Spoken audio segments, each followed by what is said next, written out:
everybody, it's me, Eric, again.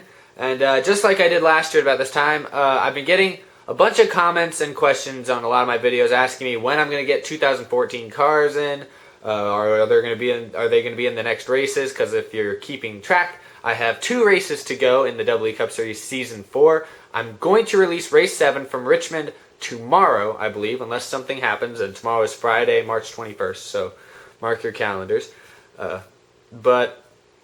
So that's happening tomorrow. But before I did that, I wanted to just take a second and show you guys the 2014 cars I currently have. I know a lot of you guys buy these cars too, and I just kind of wanted to give you my generic opinion about all 16 paint schemes that I have so far. 16 different drivers, 16 different paint schemes. So let's go ahead and get into that right now. I'll start here with Ricky Stenhouse Jr., who's got his nationwide insurance paint scheme. I had his Zest and Best Buy car from last year, but this year he now has nationwide on board. And I don't know, I like this car in general. That's basically what I'm gonna do. This video, it's not gonna make that much sense. I'm gonna give you my rating on a scale of 1 to 10. I don't really care. That's just on how the car looks. I'm gonna give this one a 7 because I like this blue. And it's a pretty slick looking car. Too bad Stenhouse just never wins races. I like Stenhouse. I wish he'd win more. Next on my list is Jimmie Johnson. This is his white car he ran at Daytona earlier this year, I believe. Take a little look at that one right there. This one's not bad. I had his Lowe's blue car last year, and I had his Cobalt black car. And so I've never had one of his white cars. I'm probably going to still be getting his Lowe's car, his blue one, probably later in the year if I go to a race or something. These all I ordered off NASCAR.com, by the way, so that's just for your reference. This car looks pretty cool. It's kind of simple, but I think really his cars the last couple of years have been pretty simple. I'm going to give this one a 6. Not too bad. Goes with the same amount of championships he has. Next on my list, new. I did not get a Kurt Busch car last year because every time I tried to, they were either out of order, or not out of order, but like out of stock. And the one time I finally got one, they canceled my order, so I don't know what happened. I couldn't find him at the racetrack the couple times I was there. So anyway, this is Kurt Busch's 41 car. He's with Stewart-Haas Racing now. Not a very good start to 2014 for him if you've been watching the Sprint Cup Series, but I have confidence that Kurt Busch can get back in it. This car, on the other hand, not too bad. It is similar, though, if you remember back, I don't remember if they did it last year, but the 55 car in the last couple of years, the way, I don't know what it's called, but the way the metal is like brushed on the cars, it's different than all the other ones. This one, if you looking at it on camera, really doesn't look any different, but when you feel it in your hands and kind of look at it in real life, it's got that slightly, it's not as metallic looking, I guess you could say. I don't know if I like it or not. This car in general, though, it's kind of a dull car, I'll be honest. Sorry, Kurt Busch fans, but it's kind of a boring car. It's pretty simple, just black and red. I'm going to give this one a 3. That's my personal opinion. Next is the Aussie, Marcos Ambrose. I got his DeWalt car. Last year I had his Stanley car and his DeWalt car. Or no, yeah, last year I had his Stanley car. 2 years ago I had his Stanley and DeWalt car. This year, I currently only have his DeWalt car. I might get his other one. They just look so similar, and these cars cost like $8 now, or $7, $8. It's just, really, they're getting expensive. So I can't just go buy 50 cars, whatnot. I like Ambrose. Hopefully he does well this year. I'm gonna give this paint scheme. I like the yellow and black. I'll give it a 7 as well. Seems pretty realistic if you ask me.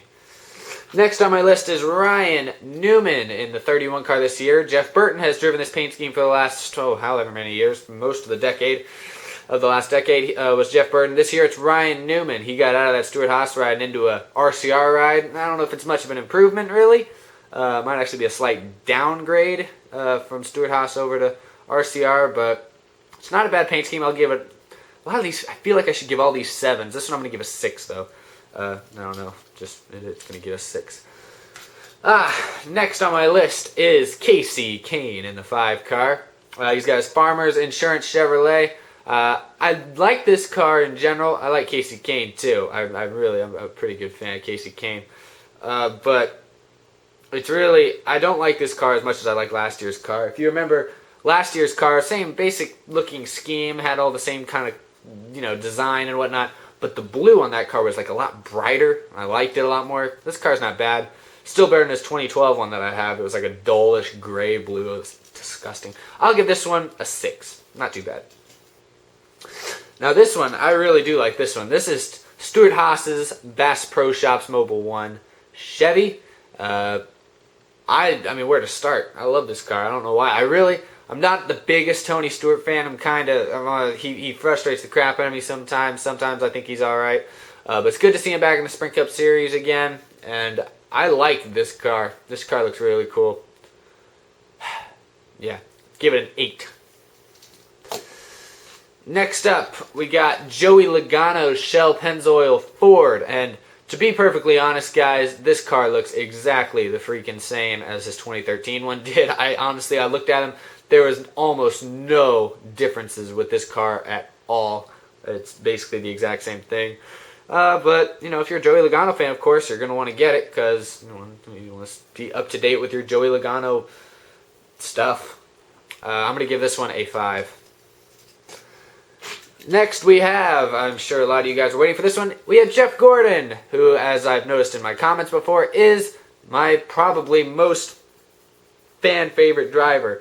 Maybe next to Dale Jr., he might be a little higher. But anyway, this is Jeff Gordon's Drive Down Hunger Chevy. Looks a little bit different than last year's. Last year's it was more red. This one's kind of a really dark red, kind of black too. Not too bad though. It looks pretty slick if you ask me. Hope it's not really in focus.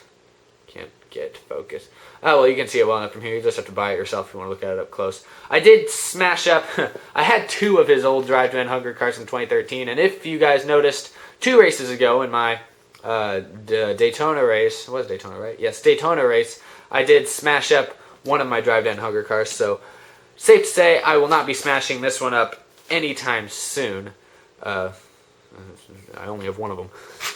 Next on my list is my personal favorite, just because he's my favorite driver. This is not my favorite paint scheme, though, on the list. That's still a little further down. But this is Matt Kenseth's number $20 General Toyota. Matt Kenseth, really, again, similar to Joey Logano, this car does not have very many differences. The only real differences I noticed were the stripes, the gray and black stripes here along the bottom. They're positioned slightly differently. I know that makes me sound like a nerd because if you look at his 2013 car and then look at this car, they really don't look any different.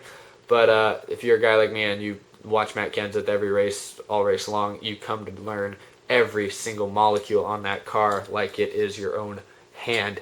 Anyway, I did not rate Jeff Gordon's car. Sorry, I'll give him a 5. Matt Kenseth gets a 7. And now look who's back. The 3 car. It's Austin Dillon. It's not Dale Earnhardt. But it's kind of got a similar look to some of Dale Earnhardt's old classic, cars with the black and the red. But it's a completely different sponsor. It's Dow. I don't actually know what Dow is. I have not looked into Dow. I don't know what they do, what company that is.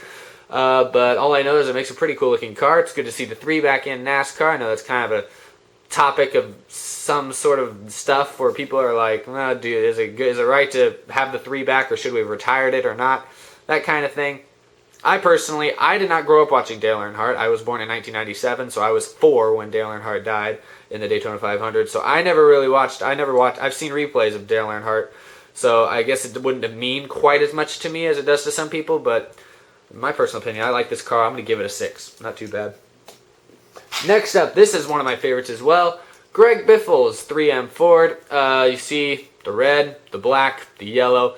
Similar color scheme to last year's, but the big difference I like is the black on the bottom and especially on the front of this car. I don't know, I like this car a lot more than he does this year. Roush Fenway Racing, though, does have some sponsorship issues, especially with the 16 car. That's why you notice 3M is his primary sponsor, but I've noticed this year he's driven like 4 different looking cars. It's like he doesn't have one sponsor that just sponsors him for almost the whole season, like guys like Brad Keselowski or Danica Patrick have.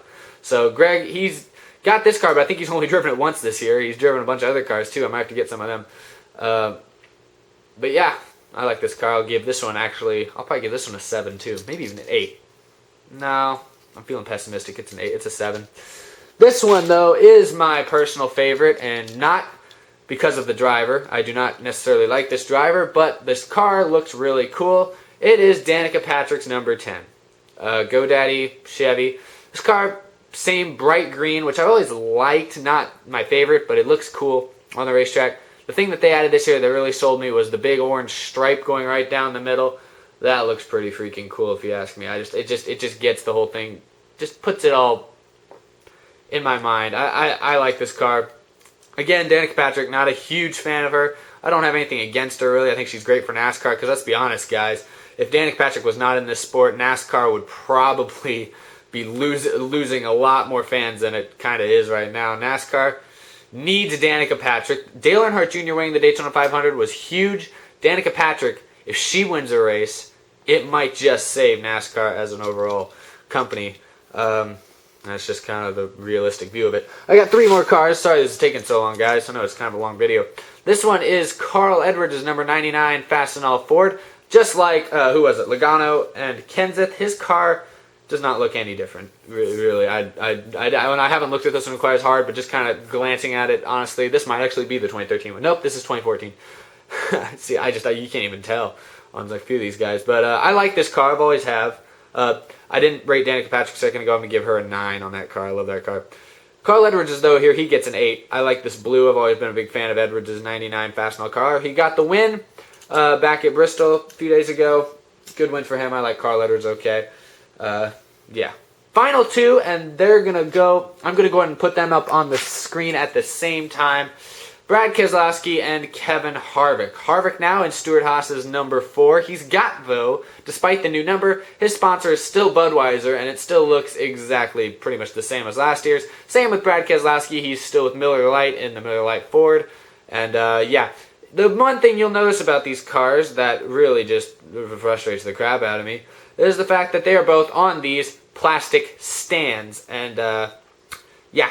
It's basically impossible to get these things off. They have screws on the bottom, but I have not yet discovered through all of my incessant Googling and whatnot, there is not a screwdriver known to man that can unscrew these screws. So I will, probably in the next few days, a few weeks, going to have to take a hacksaw and basically hack these stands off like I've done for the other ones in the past. I don't really understand why they have to put these stands on. The only explanation I got was from a woman I met at Texas Motor Speedway last year. She was working one of the vendors, and I asked her about it. And she told me that, yeah, they just do this because they don't want, like, 6-year-olds playing with toy cars that have beer sponsors on them. And if you ask me, it's kind of ridiculous, honestly, but that's how it is. And, yeah, I'm going to give Keselowski's a 6. Harvick's also a 6. They're both kind of average. So yeah, that's basically all 16 cars that I have right now for 2014. I will be getting more as the year goes on. I hopefully will be at possibly the Texas Motor Speedway race in April, and there's a good chance I'll actually be at the Coke Zero 400 at Daytona in July. But neither of those are for sure. I don't have tickets or anything yet, but my family, we are coordinating for those to possibly happen. So I'll be getting more cars then, especially at the Texas race in a few weeks. And then Season 5 will be ready to go. Like I said before, Season 4 will be still with the 2013 cars for the most part. I am adding Austin Dillon. I will point that out. I'm adding Austin Dillon. You'll see him tomorrow in Race 7. But all the other drivers, like Harvick's number 4, Newman in the 31, and all those types of guys that have changed numbers, they will still be in their 2013 cars until I finish Season 4. Season 5, which starts in a few weeks or a month or so, I don't really know when. It'll start eventually, before the summer. That will be all 2014 cars. I can assure you that. I guess that's all for me. So I guess you'll be hearing my sweet voice tomorrow when you watch race number 7, I hope. And I hope you enjoy it, and I'll see you guys later.